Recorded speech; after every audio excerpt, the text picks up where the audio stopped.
Okay, thank you. It's an honor to be here.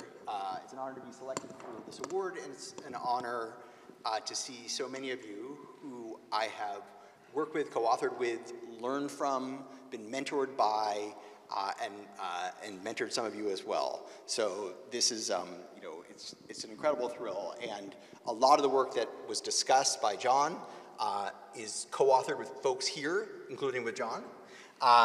And the work I will be speaking about tonight is also broadly co-authored, and all of us who are scholars realize that nothing we do is in isolation, even if only our name goes on the paper. In fact, it's hugely influenced by everyone we have the pleasure of speaking with. So I'm going to speak to you tonight about expertise.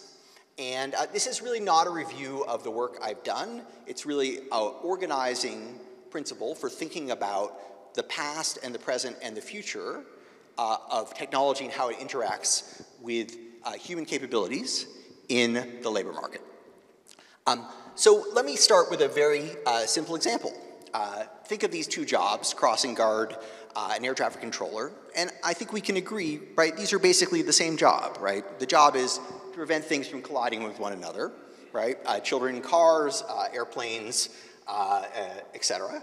And yet, crossing guards make less than 25% of what air traffic controllers do.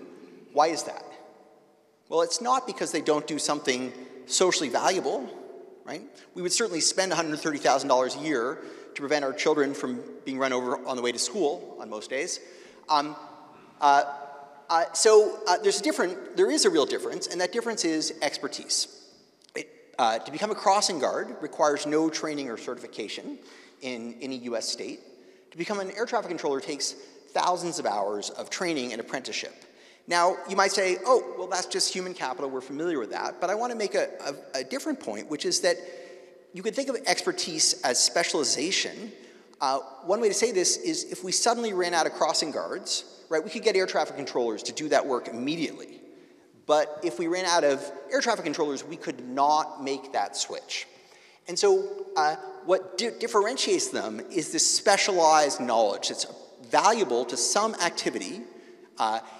And so let me define terms. Expertise is domain-specific knowledge or competency. It might be how to code an app, how to bake a loaf of bread, how to diagnose a patient, how to repair a rusty water heater, right? Doesn't have to do with education necessarily. But it's what makes labor valuable in countries where most of the physical work has already been automated. But not all expertise is valuable. For it to be valuable, you need two things. One is the thing it produces must itself be valuable, right? So it's got to be, data science, not card tricks. And the other thing is it must be scarce. Because if everyone is expert, no one is expert. How many of you have seen the movie The Incredibles? All right, good, right? So you remember the character's syndrome, right? And he would say, if everyone's special, no one's special? Right, so if everyone is expert, no one is expert.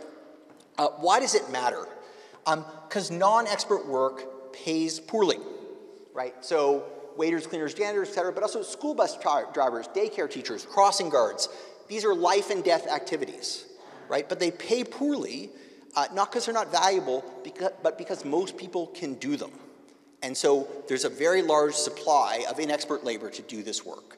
So expertise is the organizing theme of what I'm going to speak about. And I want to speak about expertise in three eras, very briefly. First, the era of mass production. Second, the computer era. And finally, the era that we're in now. So the birth of what I'm going to call mass expertise, of following rules and operating tools, really begins in the Industrial Revolution. Prior to the Industrial Revolution, kind of 70% of people were in agriculture, and the 30% who were artisans did very specialized expert work, making things one at a time by hand, right? You apprenticed into artisanship early in life, you worked your career to get the tools, and this was a revered form of expertise, and it was wiped out by the Industrial Revolution. Right? The Industrial Revolution was not just machines, it was the idea of taking work and breaking it down into fine, repetitive chunks that could be done by managers, machines, and typically inexpert, unskilled labor, often indentured children, unmarried women, with almost no specialized skills. So, the first 5 decades of the Industrial Revolution are referred to as Engels' pause, the period in which working class standards of living in England did not rise, right? Even though there was all this technological progress. And one reason they didn't rise is because what expertise was needed at that time for labor was so abundant. But that began to change during the Second Industrial Revolution, when work became much more demanding of technical knowledge, of literacy, of numeracy, right? Whether you're working on an assembly line or working on an office, very similar. And the idea was to organize work again very mechanistically, but now you needed literacy and numeracy and experience and problem solving. So this was, using the skills that were becoming available at that time, what I call, following rules and mastering tools. It was completely different from the skills that were needed for artisans, right? But it was valuable, and it was incredibly productive. This was an incredibly productive way to work, organize work. So we got kind of 100 good years out of the Second Industrial Revolution of using high school educated labor to produce more and more efficiently. Of course, there were lots of institutional changes that went along with that. There was democracy, there were labor unions, there was the invention of the weekend, not the musician, the two-day thing at the end. But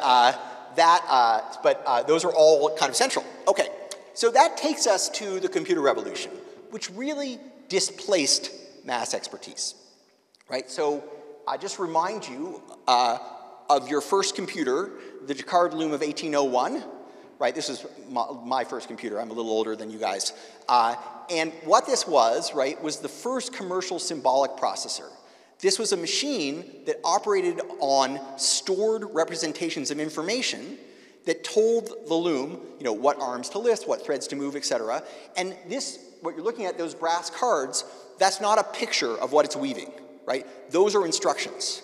And this is a really powerful idea, right? So Herman Holrith was inspired to create the paper punch card from looking at Jacquard's loom, which was used to read the 1890 US Census, the first machine-read census of populations. Holrith joined forces with Thomas Watson to form IBM. But what this was a program. And this machine could carry out codifiable rules, routine tasks that, if properly specified, that didn't require creativity, didn't require problem solving, didn't require improvisation, but the machine could follow those rules incredibly rapidly at low cost, right, more efficiently, potentially, than a human. Now, this was just for weaving, but really, this was the genesis of the modern computer, right? The contemporary computer is like Jacquard's loom with a central processor reading stored instructions, but there is one difference, a billion-fold decline in cost. So William Nordhaus of Yale, Nobel Prize winner, estimates that between 1890 and 2007, the cost of doing a billion calculations doing a million calculations fell a billion-fold. So if around 1950, if it cost $1 billion to, calculate a stack of equations that went from here to the moon, by 2007 it cost $1. Right? So that's an incredible change, and it created incredible opportunity or pressure to find ways to take human tasks, codify them, and have a machine carry them out cheaper and faster. And so we see this in the US labor market. This is a pattern that Alan Manning here was actually first to observe, of this kind of polarization, meaning a decline in employment in production, operative, clerical, administrative support occupations. Why? Those are not low-skill occupations, right? That's mass expertise work requiring literacy and numeracy and specialized knowledge. However, because they followed well-understood rules and procedures, because copying and filing and calculating or doing repetitive motions on an assembly line were, tightly scripted activities, they could be computerized. And this led to this kind of hollowing out, which we see in many countries. Now, that led to the kind of barbell. On the right side of that figure, you see professional, technical, managerial occupations. Not only are those not displaced by computerization, they're made more productive, right? Because if you're a researcher, if you're a medical doctor, if you are a marketer, if you're an engineer, having access to calculation and tons of information on hand, it's a force multiplier for your expertise, right? It makes your expertise more valuable. However, for the majority of workers who don't have a college education, in the United States, only 40% of workers have a college education, they found themselves pushed downward into personal services, food service, cleaning, security, home health care. socially valuable work, but inexpert, right? So low paid, right? So the reason this was problematic is because it replaced somewhat expert work and forced people either upward, which is great, or made their work commodified, made it so that many other people could do it. So you may be looking at this figure and saying, well, why just the middle? Why not the edges?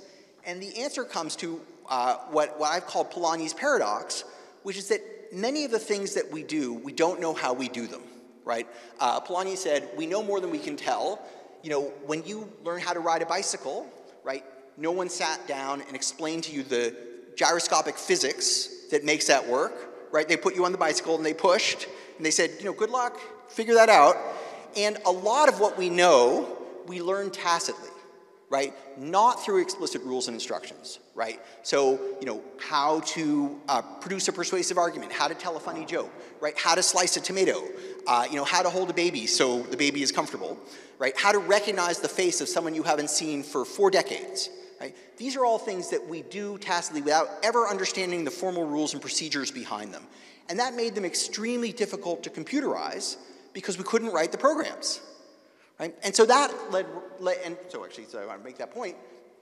We couldn't computerize tasks that we did not explicitly understand. So if you want to think of the kind of bottom line of the pre-AI era, it was that, right? It was proceeding linearly at figuring out the programs for harder and harder things. But it all was done, what's the word I'm looking for? Deductively, step by step. So now, of course, we're in a different era, the era of artificial intelligence, and AI does things that look nothing like those tasks I was just describing, right? It can learn autonomously from unstructured information. It can do tasks that you would think of as creative if done by a person, like making these illustrations. It can discover and invent things on its own, right? Many of you might have heard of AlphaFold, the piece of software that won the Nobel Prize in 2024, right? It solved one of the great problems in biology, which is predicting the folding structure of molecules, right? On its own, and people don't understand what it's doing, right? So in fact, the software knows more than it can tell us, right? So the great breakthrough of artificial intelligence is that it can also learn tacit information, right? It overcomes Polanyi's paradox. It learns things without being told the rules. Right? So this is a huge phase change. It opens up a new set of possibilities. Now, I want to think about what it does for work, of course. So let me first just observe, AI is already woven into daily life, right? So, if your smartwatch asks you if you've taken a fall, if your car tries to steer you back into lane on the highway, if your word processing software tries to help you complete your writing assignment, you should read that text. Oh, sorry, I skipped a slide. No wonder you didn't see that. There we go. If your word processor I was wondering why no one was laughing. If your word processor offers to help you with your writing assignment, right? These are all cases of the machine making a guess about what you're doing and predicting what you want to do next, right? And trying to help you along. And that's really unusual. A machine that can understand from context and make a prediction that in some cases is a useful prediction. So now I want to talk about how this interacts with human expertise. So AI is a tool, of course, like a chainsaw or a calculator. But what kind of tool is it? I want to roughly place tools into 2 broad buckets, not necessarily of equal size. One is what I'm going to call automation tools. Tools like an automatic transmission on a car, or the electronic toll taker, or the ATM, dishwasher. And these are tools, or an elevator operator, right?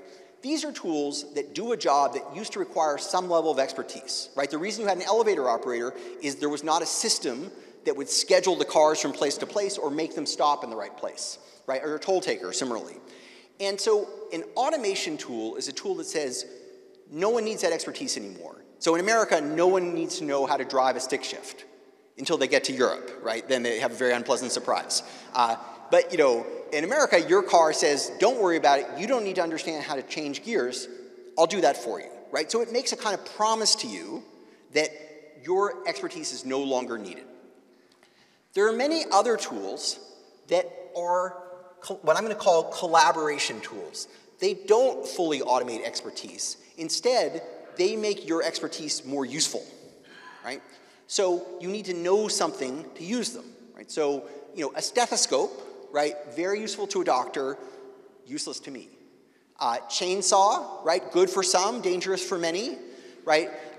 Many tools, right, are things that allow you to leverage your expertise. They shorten the distance between intention and result, or they allow you to do something that would have been out of reach without that tool, to see a subatomic particle, for example. And so they don't replace, right, they augment.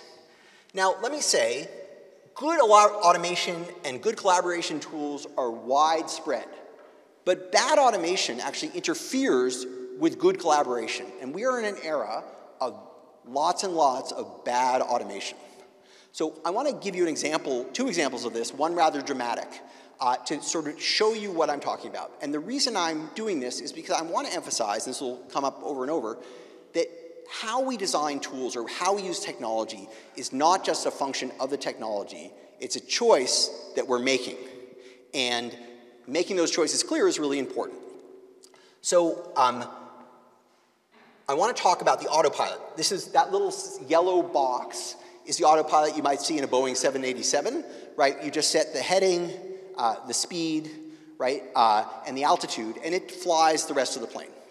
So many of you will have heard of Air France Flight 447, right, which crashed in June of 2009. It took off from Rio de Janeiro on a clear day at 35,000 feet, 10,000 meters for you. The pitot tubes froze over, right? Those are the things that measure the speed. And so the autopilot shut down, as it's supposed to do, and handed back control to the pilot. So I'm going to read to you from a book by my colleague David Mindell describing what happened. When the pilots of Air France Flight 447 were struggling to control their airplane, falling 10,000 feet per minute through a black sky, Pilot David Robert exclaimed in desperation, "We lost all control of the airplane. We don't understand anything. We've tried everything." At that moment, they were actually flying a perfectly good airplane. Yet the combination of startled confusion, at least 19 warning and caution messages, inconsistent information, and lack of recent hand-flying the aircraft led the crew to enter a dangerous stall. Recovery was possible using the old technique for unreliable airspeed, but the crew could not make sense of the situation to see their way out of it. The accident report called it a total loss of cognitive control of the situation, right? So, good plane, good good autopilot, good pilot, and yet disaster, right? This was a type of unsuccessful automation. Now, that's an extreme example, but let me point out how common these are. So this is an image from an AI tool called Chexpert, Chest X-ray Expert. So you can tell right away that the team that developed it did not have a marketing team to come up with a good name. And what it is, it's an AI tool that looks at X-rays and tries to predict what it sees. Does it see pneumonia? Does it see pleural effusion? Now you can see this is a really great AI application, right? Couldn't do this in the old days because reading X-rays is not doesn't follow rules, right? You have rules of thumb. You look at things, you recognize patterns. And doctors trained for years to develop this skill. But an AI can be taught on tens or hundreds of thousands of X-rays, right? And here's the label, here's the scan, and it will figure out what is associated with pneumonia, what is associated with pleural effusion. Right? So this is a good idea. And this tool is pretty good. So on its own, just looking at the image, compared to a doctor just looking at the image, by the way, which is not what doctors do, it does better than 2/3 of doctors, 2/3 of radiologists. However, as research by my colleagues shows, radiologists using this tool do worse than they do without the tool, right? Good tool, good doctor, bad result, like your autopilot. So why do they do worse? Well, the problem is that the doctor and the X-ray and Chexpert are looking at the same scan, right? They have the same information in front of them. So what they see is going to be very correlated. So when Chexpert is pretty confident what it sees, the doctor will also be pretty confident. When Chexpert is uncertain what it sees, the doctor will also tend to be pretty uncertain. So what does the doctor do when they see the same image but disagree? Well, when the doctor is uncertain, they'll tend to defer to Chexpert. When the doctor is very confident, they will tend to override Chexpert. Well, neither of those is the right instinct, actually. It turns out when there's a lot of uncertainty, people are better out of sample because they can reason across the edge cases, right? Even if the machine hasn't seen it, if the machine hasn't seen it, it has no good guess. If the doctor hasn't seen it, they can work by analogy. On the other hand, when they're both confident, if they disagree, there's a good chance Chexpert is right. It's seen more scans than a doctor will see in 10 lifetimes. If it's pretty confident, there's a good chance that it has the right answer. So this should be clear. There's nothing wrong with this technology. There's something wrong with the design of how it works with people, right? So a basic problem is doctors were never given a chance to try this out. It was just thrown out in the field. They never had a flight simulator to figure out when they should trust it and when they should not trust it, right? So how would they know, right? And this is very common in technology. If the technology works well in the lab, just throw it out in the field and assume you'll get good results. The only reason we know this didn't work well is because the Sloan Foundation gave a $500,000 grant to my colleagues to test it. And the doctors didn't even realize they were part of an experiment. They were just reading x-rays, turned out the answers were known, and then we could see how they did with and without Chexpert. But there's an even deeper problem here, which is, this is the job of an expert, right, making these classifications. So let's say you bring two experts into the room. Well, look, we're all familiar with opinionated, smart, unreliable experts, right? We call them our colleagues. And what do two experts do when they disagree, right? Well, they go into a room and they talk about it. They say, what do you see? I don't see that. What are you looking at that makes you think that, right? One person could come in with opinion A, another person with opinion B, and they could both come out with opinion C, right? But that's not what happens here, right? Just Chexpert tells you, this is what I think you should do. And that may not be the most effective way for machines to communicate with people. So let me give you another example, a contrary example. You might not know this, but in most modern aircraft, there's a second navigation tool called the heads-up display. That's that green screen that I've circled. And the heads-up display is not an automation tool. It doesn't fly the plane. Instead, what it does is it integrates all the information available from all the instruments to give the pilot effectively superhuman perception, to understand the direction of the plane, the forces against it, what's in front of it, and what each action is doing. So let me see if I can even play a short video for this. This is a high wire act. We don't know if it's going to work.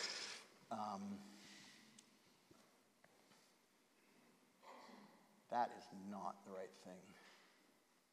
What is that? We're going to find out. Yeah, I agree with you. I don't want to even know what you're looking at. All right. Never mind about that. Hold on. No, I got it. Don't worry.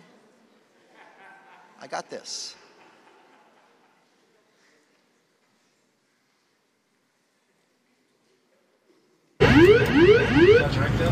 Check. Minimums. Continue. 200. That's a HUD landing on 787. 100. See how much, of course, it's working, right? 50. 40. 30. 20. 10.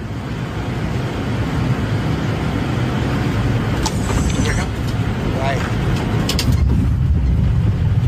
He stuck the landing. If we were in Italy, we would clap, right? If this were Alitalia, if that even existed anymore. Okay, so what I want to point out there, right, is same problem, landing a plane, different approach to design, right? This is a collaboration tool. It's not an automation tool. It never flies a plane. It could fail. It's a complex piece of technology, but if it does, right, the pilot has always been flying the plane and never stopped flying the plane. There is no handoff. Right? And so airlines, by the way, have discovered that pilots using HUDs, right, have fewer tail strikes and fewer tire blowouts than just using the autopilot. Right? This makes people better pilots, better even than the machine. Right? And so same problem, different design philosophy. Automation versus collaboration. Okay, so I want to give you a modern example of this. So this is actually by a paper by a colleague of mine, Zana Buchinka, and she's looking at the question of how should machines interact with people, right? So the task is, you're given this task. Natalie wants to build muscles and increase flexibility. She's 62 years old and she's is retired. She enjoys group and indoor activities. And now you have to make a decision about what to do. So here's one way to go about it. The AI suggests Pilates and tells you why. Here's another way to go about it. The AI says, many people would choose resistance training for Natalie. The AI suggests Pilates as the optimal exercise for Natalie, and then it tells you why, right? So it's not just telling you what to do, it's giving you information to think about, to see what, to help you evaluate. So here's what happens, right? So this shows you the accuracy of people's predictions. So the yellow line is no AI, the other bars are with assistance. And here's the cool part, this shows you learning, right? And so people's learning, actually the red bar and the two blue bars, so people learn most either when they're doing it on their own or when they're doing it in the way the machine interacts with them to support decision making, right? Rather than telling them what to do.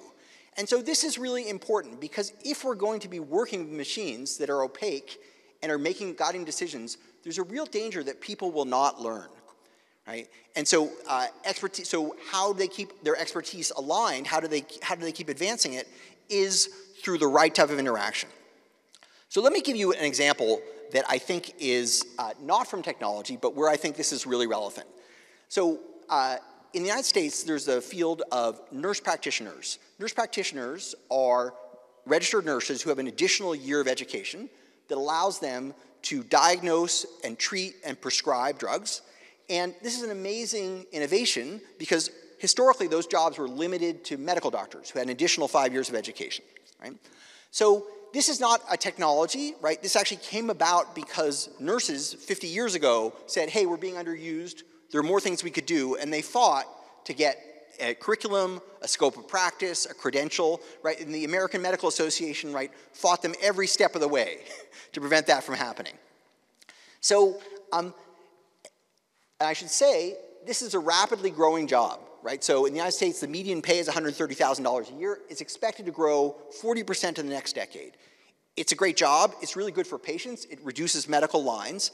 But at this point, nurse practitioners are heavily supported by technology, right? They have electronic medical records. They have diagnostic software.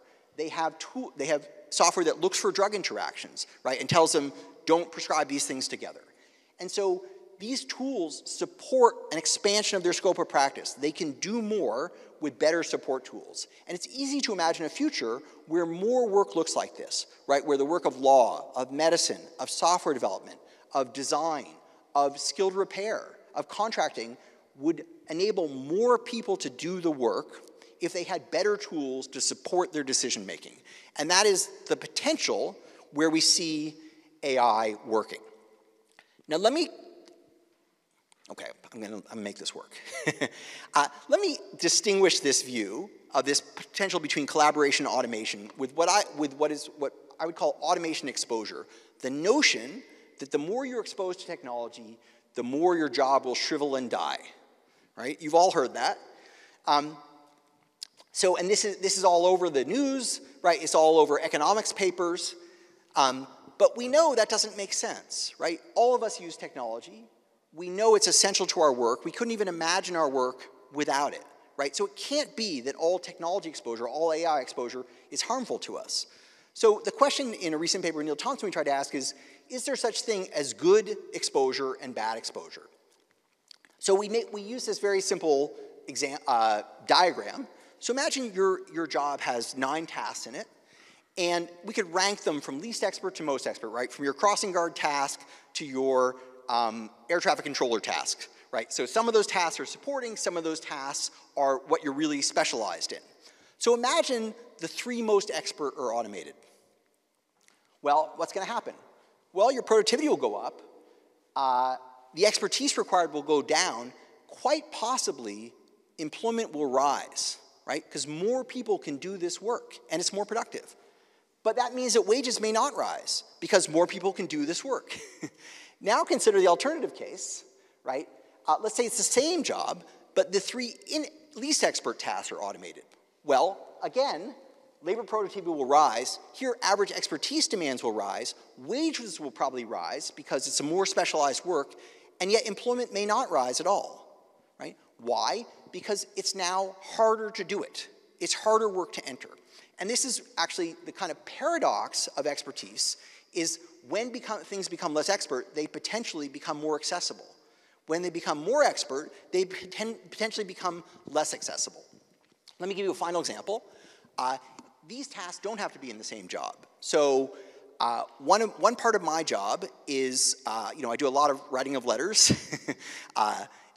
recommendation letters, and I usually do them late at night, maybe facilitated by a glass of whiskey, and then I need to edit them, especially if I've had a glass of whiskey. And the problem is that my assistant, who's worked with me for 20 years, doesn't do editing late at Saturday night, but I've discovered Claude does, right? Claude does a pretty good job of this. Terrible at writing, don't use it for writing, but for proofing, it's really good. So for me, that's an inexpert task that is being automated. It makes me more effective. It's a force multiplier, right? For my assistant, it's just the opposite. It's taking something she's really specialized and good at and making it potentially less valuable. So same technology, same set of tasks, different implications depending on where those tasks fit into the range of things that you do.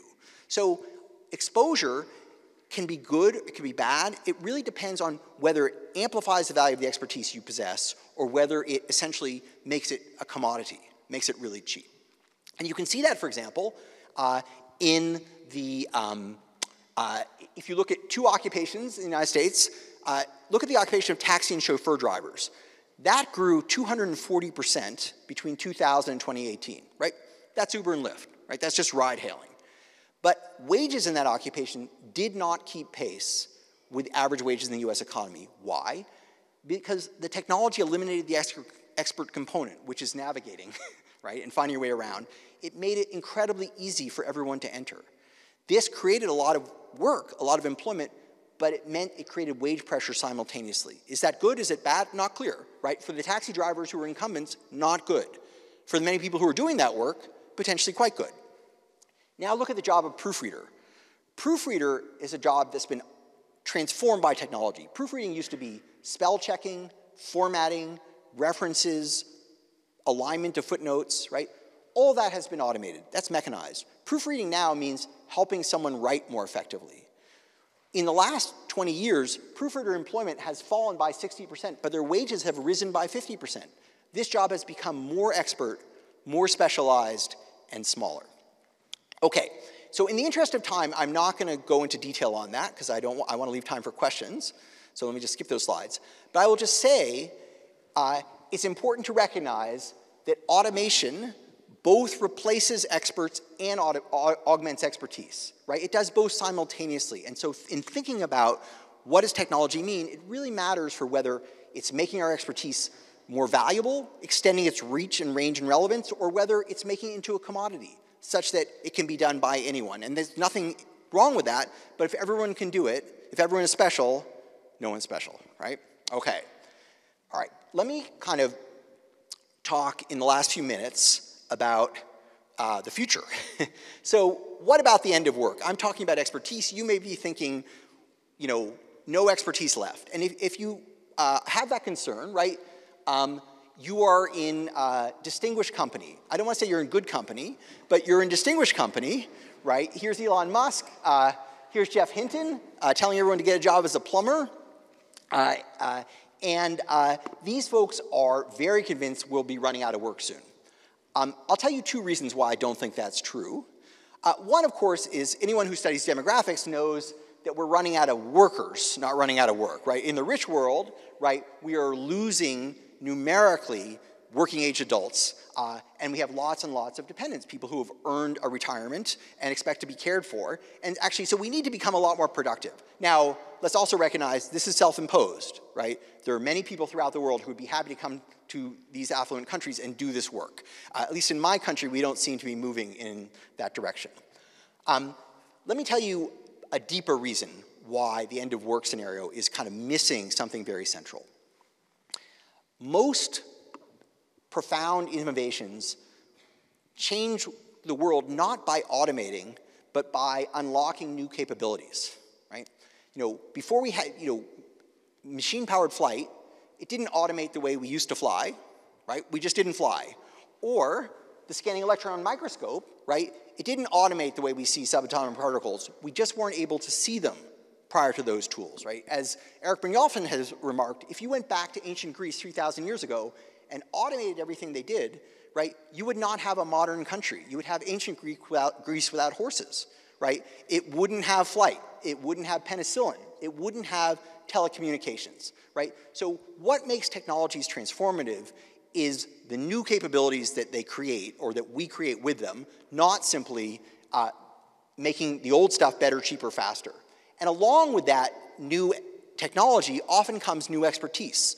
A lot of the work that people do at present is in specialized jobs that didn't exist 40 or 50 or 60 years ago. We estimate in a recent paper that 60% of the work that people are doing in 2018 was not present in 1940.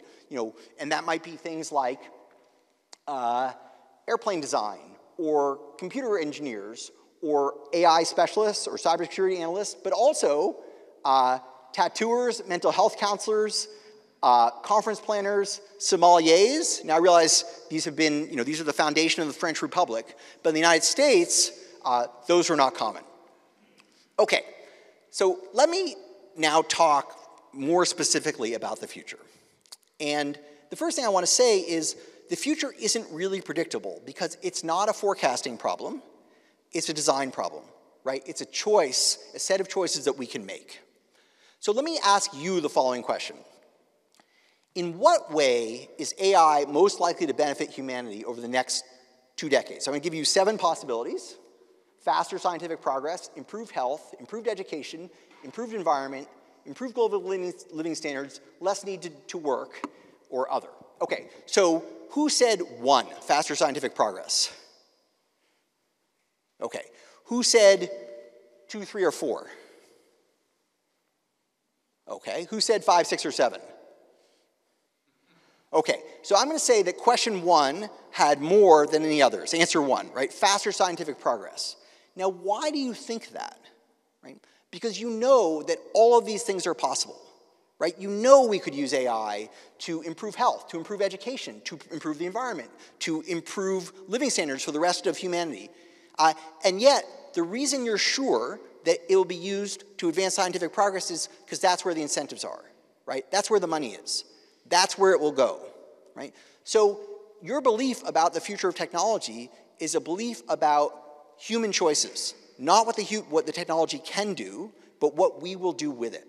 And so thinking about the future is really thinking about human institutions, not just thinking about technological capabilities. Okay, and so let me kind of emphasize that point, right? One way you can use AI, for example, is you can use it for censorship and content filtering and monitoring at vast scale, right? And that is not possible without AI, but it's not it's not because that's what AI does, right? It's because that's a choice to invest in that capability. And by the way, we shouldn't be too smug about this, right? We just do this in the private sector. Let me give you a nice example that I just saw recently, a paper by Mitch Hoffman and colleagues, Mitch Hoffman of UC Santa Barbara. So many of you are aware, China has, or maybe you're not aware, China has 200 million gig workers at this point, which is an incredible number. So people like Uber, but they're delivering food, et cetera. And one problem they have is there's a lot of people with physical disabilities who are trying to do this work. And one of the issues, a disability that's relatively not uncommon, is hearing impairment. And so this this food delivery company introduced a feature on their app that if you specify you have hearing impairment, it will then speak for you. And it's funny, in China, you're expected to call. You don't text. You call when you're delivering the food. So it will call and speak with the person, and so you don't have to do that.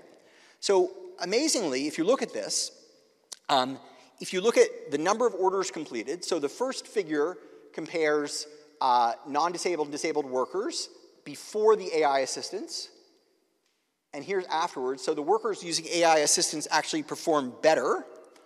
Or if you look at bad reviews, workers with hearing impairments get more bad reviews beforehand, and then afterwards it closes that gap. Now you may be wondering, why are they actually more productive using AI assistance than the non? Well, it turns out that people who have hearing impairments, they don't have many jobs available to them. So most of them are actually much more experienced at this job than the people they're competing with. But they don't do as well until they have this tool, right? So it's an interesting example of using this technology, this new capability, to do something useful. And there are many such examples. So let me say, we can use artificial intelligence for censorship. We can use it for content monitoring.